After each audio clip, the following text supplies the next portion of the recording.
My name's Jay Shore. I'm a certified Americans with Disabilities Act advocate, and I have been doing this for almost 8 years now. And I want to go over how the Trump executive order that was signed on the 24th is problematic and very, very much an abrogation of the Americans with Disabilities Act. Um, let's just go through this. This executive order says ending crime and disorder on America's streets. Basically, it's a homeless disability elimination program.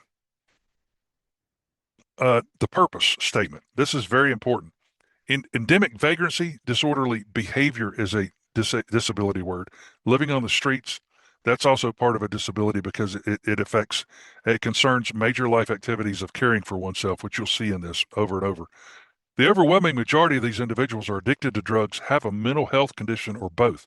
I would argue that many, many, many people that are not homeless also have mental health conditions. Uh, I mean, we live in a society that is basically upside down on making sense. Nearly two-thirds of homeless individuals report having regularly used hard drugs like methamphetamines, cocaine, or opioids in their lifetime. An equally large share of homeless individuals reported suffering from mental health conditions. These are disability reasons. That's the purpose. The purpose.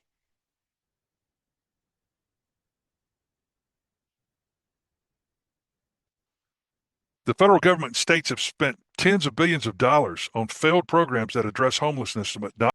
The federal government and states have spent tens of billions of dollars on failed programs that address homelessness, but not its root causes. That's very important there, that statement, not its root causes, leaving other citizens vulnerable to public safety threats. Let me explain this real quick before we go on. First of all, I'm not an attorney. I can't give you legal advice, so anything and everything I say here should be taken as the opinion of a layperson. Even though I have a certified uh, advocacy training through an accredited institution, I'm not a lawyer. Secondly, the federal government is not subject to the ADA. States are subject to the ADA. And what this executive order says is that the federal government is going to tell the states what to do. They're going to marry on this, and they're going to force the states to not comply with the ADA by targeting disabled individuals who are homeless. Okay. So, um, the ADA was also passed, Americans with Disabilities Act was also passed as an unfunded mandate. There's absolutely no money that was attached to the ADA by Congress for states to comply or for individuals who are disabled to pursue recompense or recourse against state actors who denied them equal access under the ADA.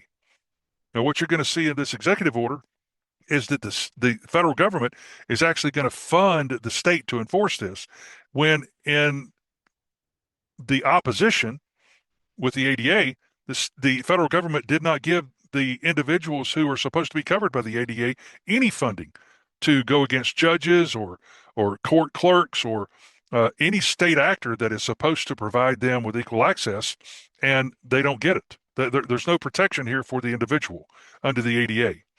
But this executive order provides all kinds of not only protections but requirements for the states to oppress and enforce actions that are anti-ADA.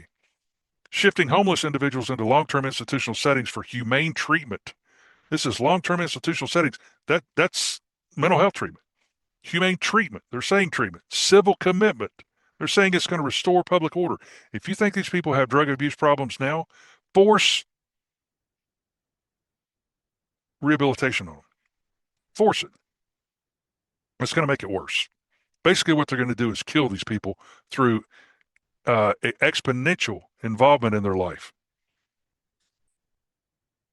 That doesn't work. Civil commitment of individuals with mental illness who pose risks to themselves or the public are living on the streets and cannot care for themselves. Caring for oneself is also a disability that is listing that a major life activity that is listed under the ADA.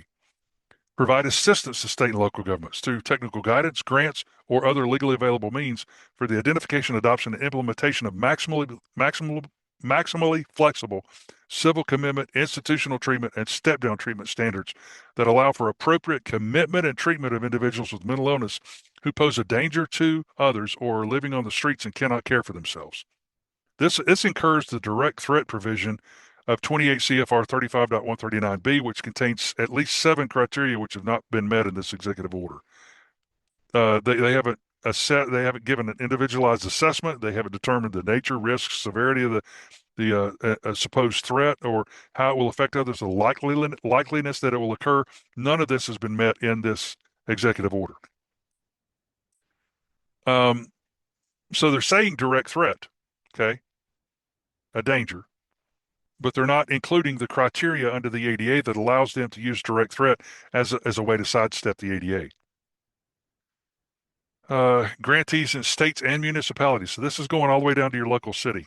They're going to enforce prohibitions on urban camping and loitering, prohibitions on urban squatting. And while this in and itself may be advisable or maybe desirable, this is not something that they're addressing the root cause of. They're just going to eliminate the availability of it. They're saying they want to address the root cause, but they're not addressing the root cause. They're just going to prohibit it. Danger to themselves or others, suffer from serious mental illness or substance abuse disorder, living on the streets, cannot care for themselves. Again, they keep reinforcing and repeating that this is disability related through assisted outpatient treatment or treatment centers or appropriate facilities via civil commitment. Availability of funds. This is all funding. They're giving money to the states to force this on people who they say have serious mental illnesses, and a lot of times they do. Funding, mental illness or addiction during the actual civil commitment process. Reduce rather than promote homelessness by supporting to the maximum extent by law comprehensive services for individuals with serious mental illness and substance abuse disorder, including crisis intervention service. Why didn't they do this through the ADA and fund that? Why didn't they do that? Why are they doing this through a forced civil commitment and treatment? Why are they doing that? You got to ask yourself this. This is unequal application of the law, in my opinion, as a non-lawyer. And then they're going to also fund to support the expansion of drug courts and mental health courts for individuals for which such diversion serves public safety. So now you got to go through an additional court. And I mean, I've been doing this for 7 years, and courts are the worst violators of the ADA, period. Judges are totally incompetent to administer the ADA, and judges who hide behind judicial immunity are the highest form of social deviant on this land, in my opinion. Grants, that's further funding. So I mean, this whole thing, this is another disturbing thing. They're going to collect health-related information. They're going to require those funding recipients to share such data with law enforcement authorities in circumstances permitted by law, and to use the collected health data to provide appropriate medical care to individuals with mental health diagnoses, or to connect those individuals to public health resources. So they're basically saying they're going to set up police officers to be mental health practitioners. I mean, I can't read it any other way. This is bullshit. Total bullshit. Let me give you my notes on it.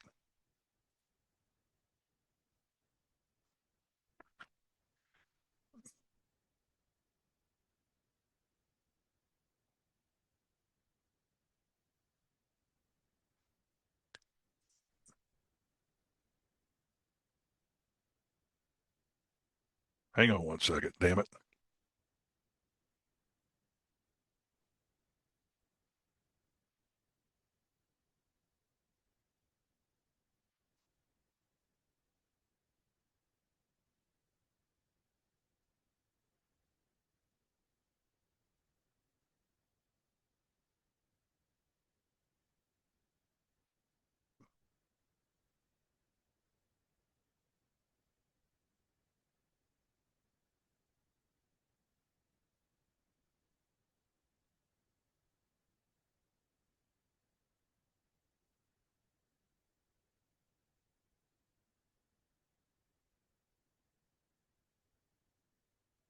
All right. Here's my notes on this. The executive order attaches disability to the cause, purpose statement of the action being taken. Addicted to drugs, mental health conditions, caring for oneself.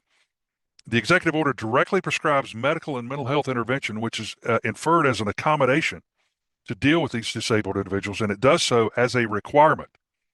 The executive order directly asserts that it will fund state and local action, which is the subject of Title II ADA, to remediate individuals with disabilities. The ADA Title II prescribes that an individual can choose not to accept an accommodation under 28 CFR 35.130E1.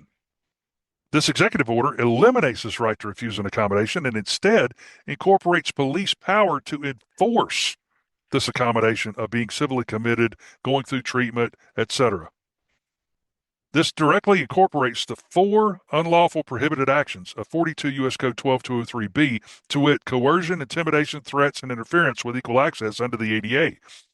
They can't do that, but here, this executive order says, yes, we're going to enforce it. So we're going to coerce, intimidate, threaten, and interfere with your equal access under the ADA. Number 7, the ADA was passed as an unfunded mandate, and this executive order says that it will fund states to enforce medical and or mental health intervention on individuals with disability, which directly abrogates the ADA provisions that states are subject to by law. They're going to give money to states to circumvent the ADA equal access while avoiding giving true and legitimate accommodations to individuals who need them. This executive order funds actions against the individual, while the ADA, as an unfunded mandate, has no funding availability for actions which the state perpetrates against the individual who is disabled. So they're not giving individuals the money to go against the state and enforce this against the state, but they're giving the state the ability to enforce this executive order, which is not a law. The executive order is directly governing state and local actions to determine funding through coercion based upon compliance with federal directives concerning disabled individuals and required through executive order mandate only accommodations of civil commitment and treatment. This entire executive order is bullshit, and if you think it's going to stop with homeless people, you're wrong.